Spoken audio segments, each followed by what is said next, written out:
Umuada, we just landed in Lati. Please be resolute. Let nothing shake you. Be strong. Be strong. Our PM is there. He is hale and hearty. And we are going to visit him tomorrow. We move. Yes, we move. Yes, sir. Biafra is here. Biafra is here. Sacrosanct. Yes. Thank you so much. Thank you so much, Honorable. See you tomorrow. And I'm check out who taking a video.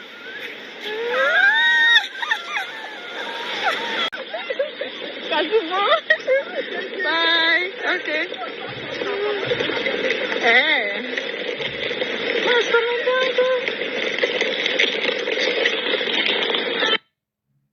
Okay. Hi.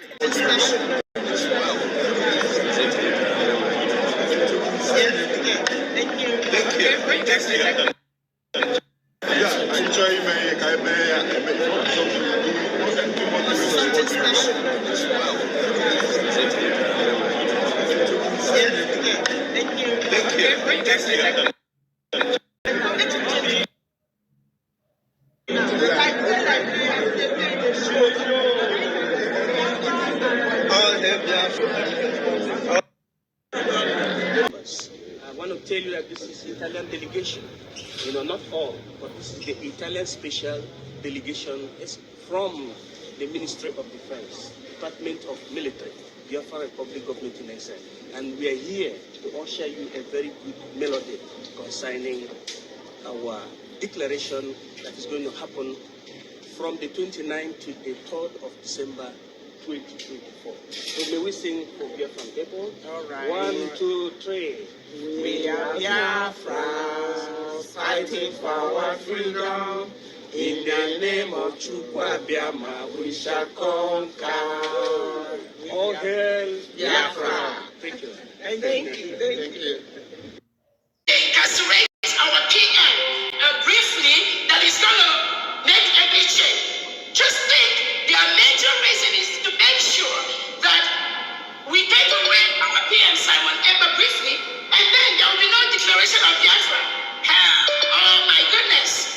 If they know how Biafrans are prepared this time, they will just leave our leader within the next 30 minutes. Because what is coming both to Nigeria and to any international country that participates, become part of anything to disrupt the restoration of Biafra, they will get themselves. On that note, I thank Biafrans. I'm going to let you go.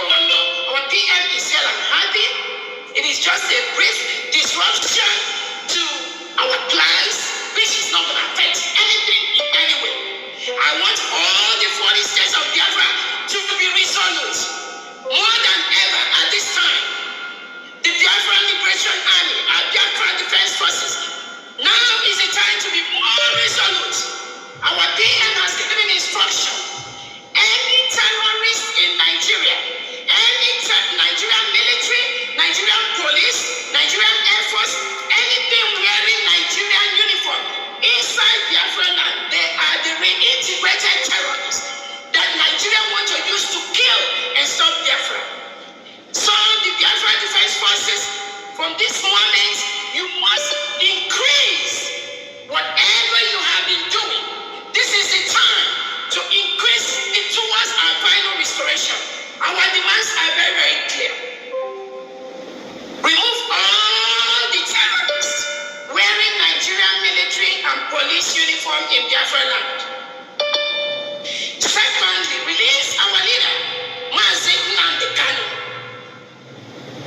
Again, whatever investigation you are doing with our Prime Minister, you need to release him ASAP. All right, wonderful people. Welcome back to this wonderful channel where we'll bring you back-to-back update and information as they hot. In case you have not joined our social media handle, kindly go ahead and subscribe, like, and comment. Of course, I know you enjoyed yourself with those videos,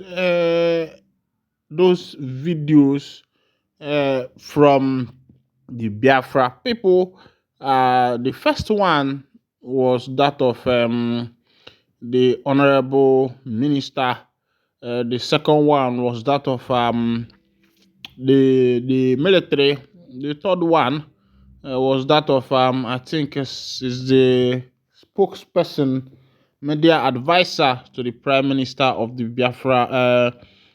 Biafra Republic government in exile. She was the last woman that you heard her voice, who was talking about the upcoming declaration of the Biafra referendum 2024 that is supposed to take place in Lahti, Finland.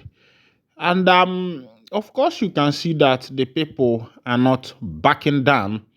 Now, I think the woman's podcast, or what she was saying, has thrown more light on why the Prime Minister of the Biafra Republic government in exile, Mazi Simon Ekpa Nwanjoko, was arrested and detained.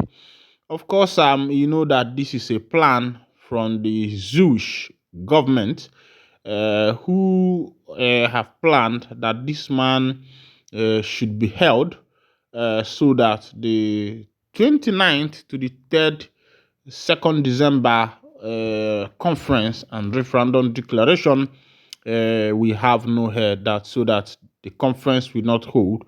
Of course, I say that there is this saying in the scriptures that said, "Strike the shepherd, and the sheep will scatter." Strike the shepherd, and the sheep will scatter. And I felt that this is the same, plan that this person have, taken into consideration the people who orchestrated this plan, who made sure that the prime minister is held and maybe not released until the day of the referendum, because they have already know that if the spearhead, who is the main man, is held, that every other person will lie low. But from what I'm seeing, you can see that there is one thing about ideology. Ideology is something that you cannot quench. Ideology is something that you cannot stop. Ideology is transient. It is transferred from one generation to another, whether through formal education or informal education. But for a child, once you grow up and see your father or mother being persistent, being consistent in fighting for a particular thing, the responsibility of that child is because the thing enters into the child cognitive sense and he grows with it or she grows with it. And as it is, you see that child manifesting the same thing because it's like a spirit. So for those who think that the ideology of the Biafran people can be killed by maybe intimidation, harassment, and using the military might, the barrel of gun, and the rest of them using international contacts and the rest of them to make sure that the fire is quenched, I want to let these people know that this is not the kind of fire that can be quenched that easily, because it is an ideology. In the Biafra land is not the first place this thing is happening. It has happened in a lot of places. It was the same fire that burned in the heart of people like Nnamdi Azikiwe, Tafalo Bello, Amonetola Mohammed, and the rest of them who fought for the independence of Nigeria. And once this kind of fire is kindled in the heart of a people, I'm telling you, it is hard to go off. It happened to America while they were colonized by the British. It happened to the Indians when they were colonized by the British. It happened to the Ghanaians when they are colonized by the British. It happened to places like Cote d'Ivoire, Togo, when they were colonized by the France. Of course, France means of colonization is different. France does what is called, I think it's called adoption. I will still remember what English is used for what kind of colonization France practice, but their type of colonization is type of colonization that can allow you to intermingle with them as one. That's how they do their own colonization. bringing in their language, their tradition, and every other thing, making sure that the people abide by their tradition, by their language, and every other thing that they do. That's why you see that if you go to most of francophone countries, most of the countries that were colonized by the francophone, you hardly see them speaking their main language. Of course, some of them have lost their original language. Their origination is somehow hard for them to find. You find out that most of them are speaking French. But here in Nigeria, where the British colonized, even in Ghana and other places, you find that there are some places that you will go in Ghana, they don't even know how to speak English. There are some places that you will go in Nigeria, they don't even know how to speak English. They are still speaking that their language, that their mother tongue, but it's a different thing with those who were colonized by the French. By the French, you find that even in the in the rural area of that places, the people speaks French. Meanwhile, this is where I'll be winding down the curtain on today's edition. And if this is your first time of joining us on this wonderful channel, kindly go ahead and subscribe, like, and comment.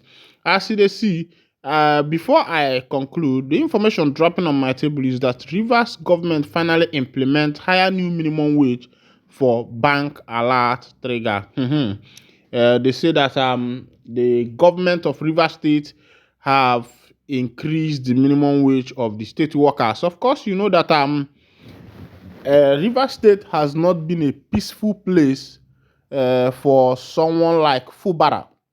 It has not been a peaceful place for Fubara because Fubara has had a lot of fights with people of Rivers State, especially the group of Yeson Wike. Of course, Yeson Wike wants to be a domineering father, a godfather, just like Bola Ahmed, who was the godfather of Lagos for so much a long time. And that is what Wike wants to do. But I don't think it is becoming easy for Wike because Fubara is tier and he wants to be a man of his own. And I think that this issue of godfatherism in Nigerian state or in the state should be abolished, because of it, the workers are not actually working because you have to settle your godfather first. Meanwhile, thank you for listening. God bless you, Ndioma Ndioma.